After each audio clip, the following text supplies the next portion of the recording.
આકાશવાણીના ભુજ કેન્દ્ર પરથી પ્રસ્તુત થાય છે. અવનવી અને ચટપટી વાનગીઓનો રસથાળ સુરભીની સોડમ.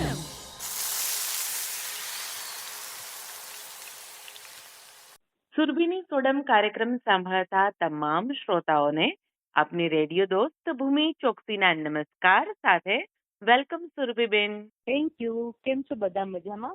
એકદમ ફાઇન સુરભીબેન, આપ કેમ છો? એકદમ મજામાં. સુરભીબેન, અત્યારે તો હવે ફાગણ સરસ મજાનો ખીલ્યો છે. કેસુડાનો રંગ પણ સરસ મજાનો કેસરી એવો ચટાકેદાર દેખાઈ રહ્યો છે. અને હોળી ધૂળેટીનો પર્વ જ્યારે આવી રહ્યો છે નજીક, ત્યારે આજના કાર્યક્રમમાં આપણા શ્રોતાઓ માટે કઈ રેસીપી લઈને આવ્યા છો? ફાગણ ખીલે અને હોળી ધૂળેટી નજીક આવે એટલે આમ જાણે એમ થાય કે આખી સૃષ્ટિમાં કલર પથરાઈ ગયા છે એમ. અને એટલા માટે આપણે પણ આપણી વાનગીમાં આમ કલરફુલ વાનગીઓ બનાવવાની બહુ જ ઈચ્છા થતી હોય છે. તો આજે આપણે એવી જ એક મસ્ત મજાની ચાટ લઈશું. આગ્રા સ્ટાઇલ આ ચાટ બનાવવાની છે અને એ છે દહીં પાપડી ચાટ. અરે વાહ, ચાટનું નામ આવે એટલે મોંમાં પાણી આવી જ જાય. હા, એકદમ મજા આવી જશે. અને આ જે મેં વાત કરી એ પ્રમાણે કે આગ્રા સ્ટાઇલ એટલે કે દિલ્હી આગ્રામાં જે રીતે પાપડી ચાટ સર્વ થતી હોય છે અને ખવાતી હોય છે ને, એ રીતની આપણે ચાટ બનાવીશું. આ જે આગ્રા સ્ટાઇલ જે ચાટ છે એની ચટણી પણ અલગ છે અને એનો મસાલો પણ અલગ છે. વાહ. જો સૌથી પહેલા તો આપણે પાપડી તમે બહારથી તૈયાર પણ લાવી શકો છો. પાપડી એટલે એક જાતની પૂરી, અથવા તો તમે ઘરે પણ પ્રિપેર કરી શકો છો. જે આપણે ભેળની પૂરી આવતી હોય, ભેળમાં નાખવા માટેની જે તૈયાર પૂરી આવતી હોય એ તમે વાપરી શકો, અથવા તો જે આપણે ભેળમાં પણ પૂરી નાખતા હોઈએ એવી પૂરી ઘરે બનાવતા હોઈએ તો ઘરે પણ બનાવી શકો છો. તો એ પાપડી બનાવવા માટે 1 કપ મેંદો, 3 ટેબલસ્પૂન સોજી, 1 ટેબલસ્પૂન તેલ, અજમો, મરી અને મીઠું, આટલી વસ્તુની જરૂર પડશે. એના માટે પહેલા શું કરવાનું છે કે પહેલા પાપડી તૈયાર કરવા માટે આપણે કણક બાંધી લેવાની છે. મેંદામાં સોજી એડ કરી એની અંદર તેલ ઉમેરી અને સરસ રીતે કેળવી લેવાનું છે. અને પછી એની અંદર અજમો અને મરી, લગભગ 1/2 ટીસ્પૂન જેટલો અજમો હાથેથી મસળીને અને અધકચરા ક્રશ કરેલા મરી એ પણ 1/4 ટીસ્પૂન જેટલા ઉમેરી અને મીઠું ઉમેરીને બધી જ વસ્તુને સરસ રીતે મિક્સ કરી લઈશું. અને જરૂર મુજબ પાણી ઉમેરી હવે આ જે કણક છે ને એ થોડી ટાઈટ બાંધવાની છે, કઠણ કણક બાંધવાની છે. પણ જ્યારે આપણે કણક બાંધીએ ને ત્યારે બહુ જ વધારે ટાઈટ નથી કરવાની, કારણ કે સોજી છે એટલે સોજી ફૂલશે, સોજી વધારાનું સ્ટોક કરશે અને ફૂલશે, અને એના કારણે જે આપણી કણક છે ને એ હજી વધારે ટાઈટ થશે. એટલે મીડિયમ કણક તૈયાર કરી અને એને આપણે 10 મિનિટ માટે રેસ્ટ આપી દેશું, જેથી કરીને એકદમ સરસ રીતે કણક આપણી તૈયાર થઈ જાય. એ કણક તૈયાર થઈ જાય 10 થી 15 મિનિટ માટે રેસ્ટ આપી અને પછી કણક તૈયાર થઈ જાય એટલે વણી લેવાની છે. અને વણી એટલે નાની નાની પૂરીની સાઈઝની તમે વણી લો. વણી અને એને તળી લેવાની છે, વચ્ચે કાપા પાડી અને તળી લેવાનું છે. હંમેશા પાપડી ચાટની જે પૂરી હોય ને એ ફ્લેટ હોય છે, ફૂલેલી નથી હોતી. તો આ રીતે તમારે બધી જ પૂરી તૈયાર કરી લેવાની છે. આ પૂરી ટેસ્ટમાં બહુ જ સરસ લાગે છે અને આપણે નાસ્તામાં પણ આ પૂરી ખાવ ને તો પણ ભાવે છે. અને આ પૂરી તમે અગાઉથી બનાવીને પણ રાખી શકો છો. તો આ રીતે આપણી પૂરી તૈયાર થઈ ગઈ છે. હવે એનો મસાલો તૈયાર કરવાનો છે. તો એના માટે આપણે અત્યારે બાફેલા કાચા કેળા લેવાના છે. તો બાફેલા કાચા કેળા 2 નંગ લઈશું. એની સાથે કોથમીર, લીલા મરચા, મીઠું લેવાનું છે, લાલ મરચું લઈશું. અને એની સાથે એક છાંટવાનો મસાલો પણ તૈયાર કરવાનો છે. જે ચાટ મસાલો આપણે છાંટવાનો કહીએ ને, એ છાંટવાનો મસાલો પણ અલગ હોય છે એનો. તો એ મસાલો પણ આપણે આની અંદર ઉમેરવાનો છે. હવે એ જે છાંટવાનો મસાલો જે છે કે જે ચાટ મસાલો આપણે કહી શકીએ, એના માટે 1 ટેબલસ્પૂન આખા ધાણા, 1/2 ટેબલસ્પૂન જીરું, 1 ટેબલસ્પૂન સંચળ અને 10 થી 12 મરી. એટલે આખા ધાણા અને જીરું અને મરી આ ત્રણેય વસ્તુને થોડા શેકી લેવાના છે. અને શેકાઈને પછી એને ક્રશ કરીએ ત્યારે એની અંદર 1 ટેબલસ્પૂન સંચળ પાવડર ઉમેરી અને એને ક્રશ કરી લેવાનું છે. અને પછી એ છાંટવાનો મસાલો તૈયાર કરવાનો છે. આ જે મસાલો તૈયાર થશે ને એનો સ્વાદ બહુ જ સરસ આવશે. તમે કોઈ પણ ચાટ બનાવતા હો ને એના ઉપર આ મસાલો છાંટશો ને તો ચાટનો સ્વાદ એકદમ અલગ થઈ જશે. તો હવે જયારે આ મસાલો આપણે જે પાપડી પૂરીનો જે મસાલો તૈયાર કરવાનો છે, તો એ મસાલાને આપણે વઘારવાનું નથી. કાચા કેળાના ટુકડા લેવાના છે, કાચા કેળાને બાફી લેવાના છે અને કાચા કેળાના ટુકડા કરી લેવાના છે. તેમાં કોથમીર, લીલા મરચા, મીઠું ને જે મસાલો આપણે છાંટવાનો મસાલો જે તૈયાર કર્યો હતો એ મસાલો અને લાલ મરચું ઉમેરી અને મિક્સ કરી લેવાનું છે. સપોઝ કે તમે કાચા કેળા નથી યુઝ કરવા અને બટેટા યુઝ કરવાનું છે તો એની જગ્યાએ બટેટાનો પણ આ જ રીતે મસાલો તૈયાર કરી લેવાનો છે. પૂરી તૈયાર કરીને રાખી અને ઉપરનો મસાલો આપણે તૈયાર કરી લીધો. હવે આપણે ચટણીઓ તૈયાર કરવાની છે, જેમાં એક મીઠી ચટણી છે અને એક તીખી ચટણી છે. તો મીઠી ચટણી આપણે જે તૈયાર કરતા હોઈએ છીએ, જે આપણા ઘરમાં જનરલી હોય છે, ખજૂર આમલીની ચટણી અથવા તો ગોળ આમલીની ચટણી હોય છે, તો એનો જ તમે ઉપયોગ કરી શકો છો. અથવા તો જો એના પ્રમાણેની, એટલે કે જે આગ્રા સ્ટાઇલ ચાટ બનાવવી હોય ને એ પ્રમાણેની જો તમારે ચટણી તૈયાર કરવી હોય તો એ ચટણી વધારે ઈઝી છે. એમાં આપણે 1 કપ જેટલું પાણી લેવાનું છે. એની અંદર અડધો કપ ગોળ, 1/2 કપ આમલીનું પાણી, 2 ટીસ્પૂન લાલ મરચું, 1 ટીસ્પૂન ધાણા જીરું, 1/2 ટીસ્પૂન હિંગ અને 1/2 ટીસ્પૂન સંચળ. આ બધી જ વસ્તુ મિક્સ કરી લેવાની છે. જો હવે તમે આમલી ન યુઝ કરતા હો તો એની જગ્યાએ આમચૂર પાવડર પણ ઉમેરી શકો છો. તો આમચૂર પાવડર 2 ટેબલ સ્પૂન ઉમેરવાનું છે. આ બધી જ વસ્તુ પાણીમાં ઓગાળી લેવાની છે, મિક્સ કરી લેવાની છે અને પછી એને ઉકાળવા માટે મૂકવાની છે.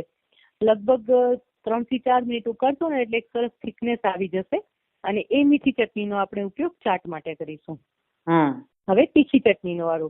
ચાટ બનાવી હોય ને એટલે ચટણીઓ વધારે હોય અને આ જે તીખી ચટણી બનશે ને એ તીખી ચટણી માટે લાલ મરચું પાવડર, ધાણા જીરું, હિંગ, સંચળ, હળદર, મીઠું, ગરમ મસાલો અને શેકેલું જીરું પાવડર, આ વસ્તુની જરૂર પડશે.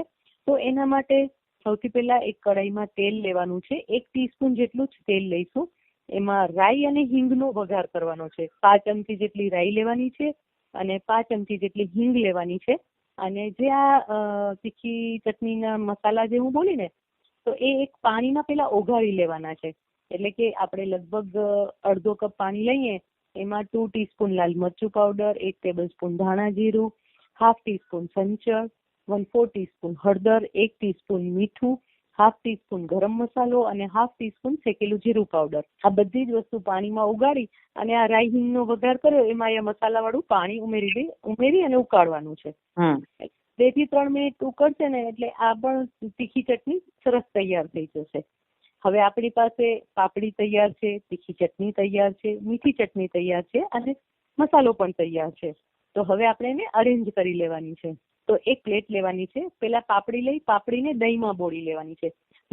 નોર્મલી દહીં જે આપણા ઘરમાં હોય એ દહીંને સરસ રીતે ગોરવો કરી લેવાનો છે અને એની અંદર મીઠું એડ કરી દેવાનું છે. બીજું કંઈ જ એડ કરવાની જરૂર નથી. પ્લેટમાં 4 કે 5 પાપડી રાખતા હોય તો એ દરેક પાપડીને દહીંમાં ડીપ કરી અને પછી એને પ્લેટમાં રાખવાની છે. આપણે જનરલી શું કરતા હોય કે પ્લેટમાં પેલા પૂરી ગોઠવી લઈએ અને પછી એના ઉપર દહીં રેડતા હોય. હા, એના બદલે આને દહીંમાં ડીપ કરી અને પછી એને પ્લેટમાં ગોઠવવાની છે. એના ઉપર તીખી ચટણી, મીઠી ચટણી અને જે મસાલો આપણે કાચા કેળાનો તૈયાર કર્યો તો એ ઉપર મૂકવાનો છે. 1 ચમચી જેટલું મૂકી દેવાનું છે. ફરીથી એના ઉપર દહીં, પછી ઉપર થોડું લાલ મરચું છાંટી દેવાનું છે. એની સાથે મસાલા બુંદી છાંટીશું, થોડી સેવ છાંટીશું, કોથમીર છાંટીશું અને જે મસાલો આપણે છાંટવાનો તૈયાર કર્યો તો આખા ધાણા જીરું વાળું, એ થોડા પ્રમાણમાં છાંટી લઈશું. મસ્ત મજાની કલરફુલ એવી ચાટ તૈયાર થઈ જશે. આ ચાટ થી ચટાકેદાર છે ને કે તમે એકવાર બનાવશો ને તો તમને એમ થશે કે ના, ખરેખર આપણે ઘણી બધી ચાટ બનાવી છે પણ આ ચાટનો ટેસ્ટ કંઈક અલગ જ છે. બિલકુલ સાચી વાત છે. એની રેસીપી સાંભળીને જ એમ થયું કે નહીં, આ ચાટ તો કંઈક હટકે છે. ટેસ્ટમાં તો બેસ્ટ છે, એકદમ ચટપટી છે. એટલે શ્રોતાઓને કહીએ કે સરસ મજાની હોળી અને ધૂળેટીનો પર્વ જ્યારે આવી રહ્યો છે તો ધૂળેટીના દિવસે જ્યારે તમે ફ્રેન્ડ સર્કલ કે ઘરના જ્યારે ફેમિલીમાં બધા ભેગા થયા હોય તો ત્યારે જો આવી તૈયારી કરીને રાખી હોય તો સરસ મજાની આપ દહીં પાપડી ચાટનો મજા પણ આપ માણી શકો છો. ચોક્કસથી. તો સુરભીબેન, આજે આપ અહીં કાર્યક્રમમાં આવ્યા અને આપણા શ્રોતાઓને ચટપટી એવી ચાટ શીખવી છે એ માટે આપનો ખૂબ ખૂબ આભાર. Thank you. અને શ્રોતાઓ, હવે મળીએ આજના ગેસ્ટ નિધિદાબેન કવિને. કેમ છો નિધિદાબેન? મજામાં બેન, તમે કેમ છો? એકદમ ફાઇન. નિધિદાબેન, હવે તો હોળી અને ધૂળેટીનો પર્વ આવી રહ્યો છે, તો આપણા શ્રોતાઓ માટે આપ કઈ રેસીપી લઈને આવ્યા છો? આજે હું 2 રેસીપી લઈને આવી છું. એ પહેલી છે ચંદ્રકળા અને બીજી છે દહીં મગોળી. નામ સાંભળીને એમ લાગે છે કે ચંદ્રકળા એ કોઈ સ્વીટ હોઈ શકે અને જી દહીં મગોળી કઈ ચાટ જેવું છે. જી જી. અરે વાહ! તો બહુ જ સરસ મજાની બંને રેસીપી છે. શરૂઆત શેનાથી કરીશું? શરૂઆત આપણે ચંદ્રકળાથી કરીએ. બિલકુલ. તો એ બનાવવા માટેની સામગ્રીઓ કઈ કઈ જોઈશે? જી. હવે એમાં 3 તબક્કે રેસીપી થાય છે. તો પેલા પૂરી માટેની સામગ્રી જોઈએ તો 1.5 કપ મેંદો, 3 ટેબલ સ્પૂન ઘી મોણ માટે, અડધો કપ દૂધ, પૂરણ માટે 1.5 કપ માવો, 3/4 કપ સમારેલા ડ્રાયફ્રૂટ, 2 ટેબલ સ્પૂન કોપરાનું ખમણ, અડધા ટીસ્પૂન થી પણ અડધી એલચી પાવડર અને 10 તાંતણા કેસર દૂધમાં ઘોળીને, 2 ટેબલ સ્પૂન દળેલી ખાંડ, તળવા માટે ઘી અને પિસ્તાની કતરણ સજાવટ માટે, અને ત્રીજા તબક્કાની ચાસણી માટે 2 કપ ખાંડ અને 1 કપ પાણી. જી, તો એટલા ઇન્ગ્રેડિયન્ટ્સ થી આપણે હવે બનાવવા જઈ રહ્યા છીએ ચંદ્રકળા. તો શરૂઆત ક્યાંથી કરીશું? શરૂઆત આપણે લોટ બાંધવાથી કરીશું. તો એક વાસણમાં આપણે મેંદો લેવાનો અને મોણ એમાં ઉપર જણાવ્યું એ પ્રમાણે મિક્સ કરી અને દૂધથી મધ્યમ કઠણ લોટ બાંધવાનો અને એને આપણે 15 મિનિટ માટે રેસ્ટ આપીશું. હવે લોટ સેટ થાય ત્યાં સુધીમાં આપણે એક વાસણમાં માવાને લઈશું અને કોરો જ શેકી લેવાનો, ઘી જરા પણ મૂકવાનું નથી, અને પછી ડ્રાયફ્રૂટ પણ શેકી લ્યો. હવે માવાની અંદર આપણે ડ્રાયફ્રૂટ, કોપરું, એલચી પાવડર અને દૂધમાં ઘોળેલું કેસર નાખવાનું અને 3 મિનિટ સુધી એને શેકી લેવાનું. આ મિશ્રણ ઠરે, લગભગ 1.5-2 કલાકમાં ઠરી જશે. એટલે એમાં ખાંડ નાખવાની, જે આપણે સ્વાદ અનુસાર નાખી શકીએ. એ નાખીને મિક્સ કરી લેવાનું અને બાંધેલા લોટને ફરીવાર જરા કૂણવી લેવાનું. હવે એમાંથી નાના નાના લુવા, આપણે પૂરીના લુવા કરીએ એવા લુવા કરી લેવાના અને એમાંથી 2 લુવા લઈ અને 2 મીડિયમ સાઈઝની પૂરી વણવાની, બહુ નાની નહીં, બહુ મોટી નહીં. હવે એક પૂરી વણીએ એની ઉપર 1 ટેબલ સ્પૂન જેટલું જે આપણે ઉપર પૂરણ બનાવ્યું માવા વાળું એ અંદર મૂકવાનું વચ્ચોવચ, અને બીજી પૂરી એના ઉપર મૂકી અને બધી કિનારીએથી બંધ કરવાની અને જરાક દબાવી દેવાની, જેથી છૂટી ન પડે. એ દબાવીને પછી એને આપણે ઘૂઘરામાં કેમ આપણે કાંગરી વાળીએ એવી કાંગરી વાળી લેવાની. એટલે એવી રીતે આખી એ ચંદ્રકળા તૈયાર થઈ જશે. પછી એને આપણે ઘી ગરમ મૂકવાનું અને ગરમ ઘી થાય એટલે પછી ધીમો તાપ કરી અને એમાં ગુલાબી રંગની તળી લેવાની. આ થઈ 2 પદ્ધતિ થઈ. હવે આપણે ચાસણીની લઈએ છીએ રીત. એક વાસણમાં 2 કપ ખાંડ અને 1 કપ પાણી લેવાનું અને 1.5 તારની ચાસણી બનાવવાની. પછી તળેલી જે આપણી ચંદ્રકળા છે એ ચાસણીમાં 3 જ મિનિટ માટે બોળી રાખવાની અને પછી નિતારી અને એને બહાર લઈ લેવાની. અને એને છેલ્લે એક સરસ મજાની ડીશમાં મૂકી પિસ્તાની કતરણ, લીલું પિસ્તું હોય એટલે સરસ એની લાગે સજાવટ, તો પિસ્તાની કતરણથી સજાવવાની અને એને પીરસવાની, આપણા વાલાઓને હોળીમાં પીરસવાની. તો આ થઈ ચંદ્રકળા. બહુ જ સરસ મજાની રેસીપી છે. અને હવે બીજી રેસીપી આપણા શ્રોતાઓને શીખવશું કે આપે કહ્યું એ રીતે દહીં મગોળી. તો આ દહીં મગોળી શું છે? હા, હવે એના વિશે એમ કહું, આ પણ એક ટ્રેડિશનલ રેસીપી છે, પણ આપણે ત્યાં ઓછી બને છે. એકચ્યુઅલી આ વાનગી લાગશે તમને દહીં વડા જેવી, પણ થોડી અલગ પડે, કેમ કે ફક્ત મગની દાળ, આપણે પીળી છડી મગની દાળ જે કહીએ એમાંથી બને. તો આમે ચલો હોળી અને ધૂળેટીના દિવસોમાં, ધૂળેટીના દિવસે થોડી જો પ્રિપેરેશન કરી અને રાખી હોય તો ધૂળેટીમાં રંગથી રમ્યા પછી જ્યારે આપણે ઘરે આવીએ છીએ ત્યારે એક જો સાધારણ એવી તૈયારી કરીને રાખી હોય તો આ બહુ સરસ રેસીપી છે. જી, બહુ સરસ, અને ફટાફટ થઈ જાય અને દહીં પણ તૈયાર હોય તો તમે કહો એમ જરાય વાર ન લાગે, તરત પીરસી શકાય. તો ચાલો શીખવી દઈએ. જી ચાલો, તો સામગ્રી જોઈએ પહેલા. લગભગ આ 3 થી 4 વ્યક્તિ માટેનું માપ છે. 3 કપ મગની છડી દાળ, જે પીળી દાળ, મોગર દાળ આપણે કહીએ એ. હવે દહીં 750 ગ્રામ જેટલું લેવાનું.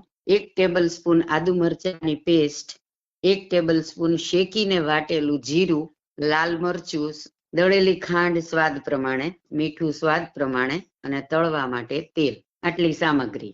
જી, તો હવે એની રીત પણ કહી દેશું. જી, હવે એની રીત જોઈએ. તો 3 કપ છડી મગની દાળને 4 કલાક આપણે પલાળી રાખવાની છે અને પછી એને મિક્સરમાં પીસવાની, અને પાણી નાખ્યા વગર જ પીસવું. જરૂર પડે તો થોડું દહીં નાખી શકાય.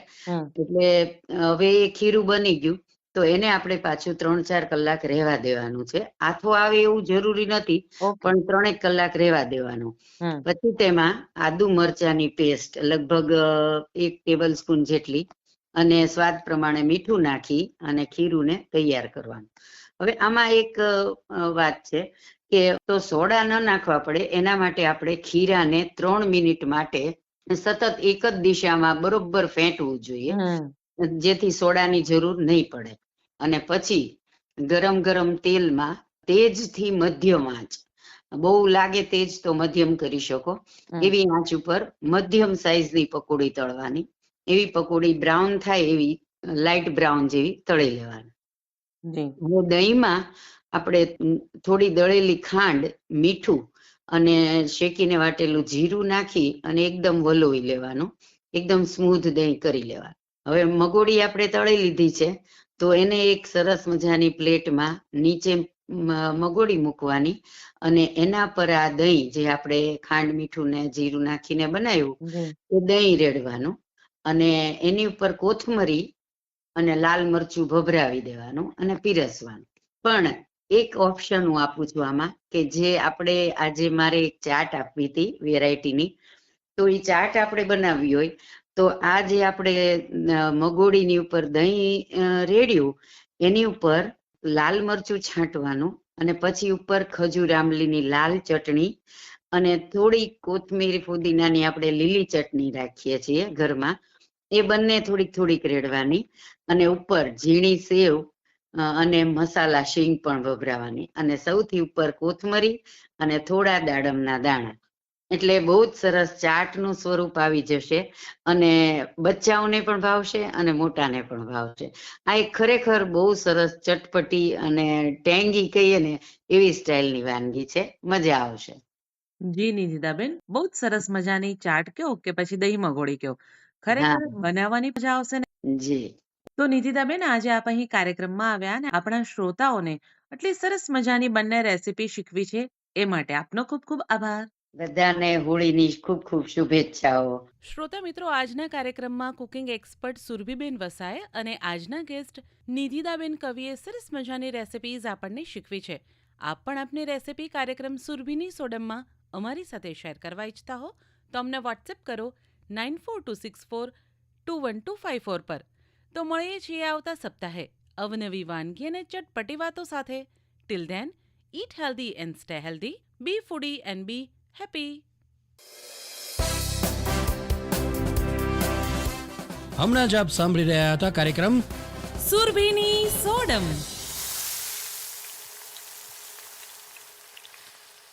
કાર્યક્રમ પ્રસ્તુતિ ભૂમિ ચોકસી. આ કાર્યક્રમનું પ્રસારણ આકાશવાણીના ભુજ કેન્દ્ર પરથી કરવામાં આવ્યું.